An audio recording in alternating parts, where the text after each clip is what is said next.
दिमाकुसियाव जानो गोनां हिरो junior women's national football चेम्पियनशिपआ गाबोननिफ्राय जासिगोन।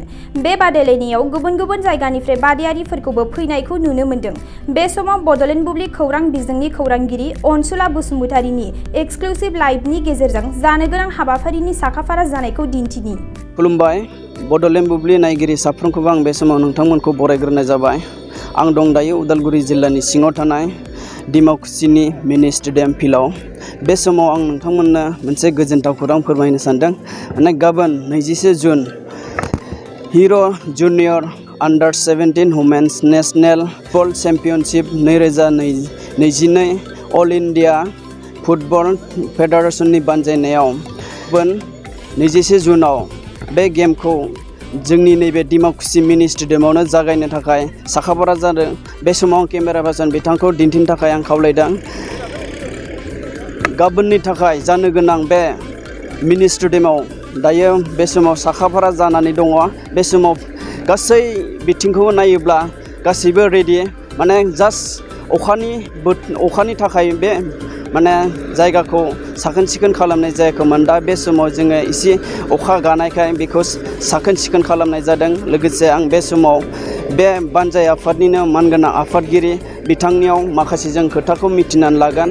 माबायदि साखाफारा जानानै दङ आरो बेसेबां प्रिपारेसन जानानै दङ, जों बे समाव जों माखासे खोथाखौ आफादगिरि बिथांनिफ्राय जोङो मिथिनानै लागोन।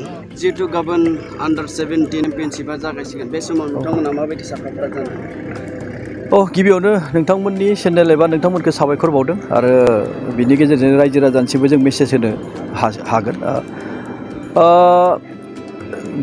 गोबां जिंगायाव दङमोन जोङो अखा हाबाय थानायनि थाखाय, नाथाय दिनै गसायाबो जोंखौ अनदों। बोथोरा एसे मोजां, सान्दुंबो नुदों।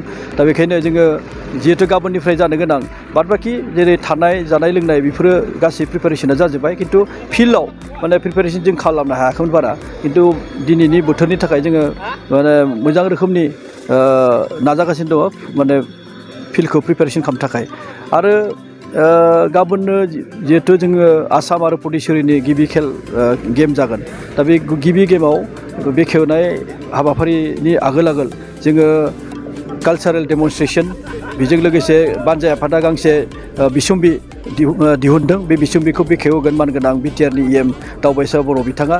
आरो गेमखौ वेलकाम स्पिच मोनसे लाखिगोन जिल्लानि बेंगिरि DC बिथाङा। बिनि उनावनो गेम बेखेवनाय बिबुंथि एबा गेमखौ बेखेवना होगोन आसाम आयेन आफादनि बुंथिगिरि मानगोनां बिस्वजित दैमारि बिथाङा। खेलाखौ बेसेबां समनिफ्राय जागायजेनगोन? जोङो बेलासिनि 3 रिंगानिफ्राय खेलाखौ जागायगोन। सानसेयाव 2 खुरि जागोन। जों मोनाबिलियावबो खेलाखौ सानफ्रोमबो होनाय जागोन। बेलासे 3 बाजिनिफ्राय मोनसे जागोन। बिनि उनाव 5:30 एबा 6 बाजिनिफ्राय मोनसे नैथि गेमखौ जों होनाय जागोन। जुदि बायसान्स अखाया फैयोब्ला अब्ला खेलाया स्टप जागोन ना आरो जागायगोन? नङा, बेथ' मोनसे अफिसियेल गेम, लिग जागोन। बेखायनो जोङो खेला स्टप खालामनायनि खोथा गैया। अखा हाब्लाबो जोङो खेलाखौ होखानांगोन। आरो जोङो बे लाइटनि जिथु बेबस्था, अखा हाबाबो जोंहा जेबो प्रब्लेम जानाय नङा। दायो जिहेतु गाबोन खेला जागोन, बे समाव खेलारिफोरा बबे टिमा दायो मोनफैनानै दङ? दा जोंनियाव मोननै पलनि ग्रुपआ मोनब्रै ग्रुपआ 9था टिम। बे दासिम 7था मोनफैबाय। जम्मु काश्मीरा मोनफैथ'वाखै, लामायाव दङ, फैबाय थादों। खिन्थु गाबोनो जिहेतु आसाम आरो पुडुचेरी बिथांमोना दाख्लैनो, आरो आसाम टिमाथ' बेहायनो प्रेक्टिस बा बेहायनो सिलेक्सन केम्प जादोंमोन। बेखायनो गासै टिमाबो प्रिपारेसन एबा बेयाव थाखाजोबखानाय दङ।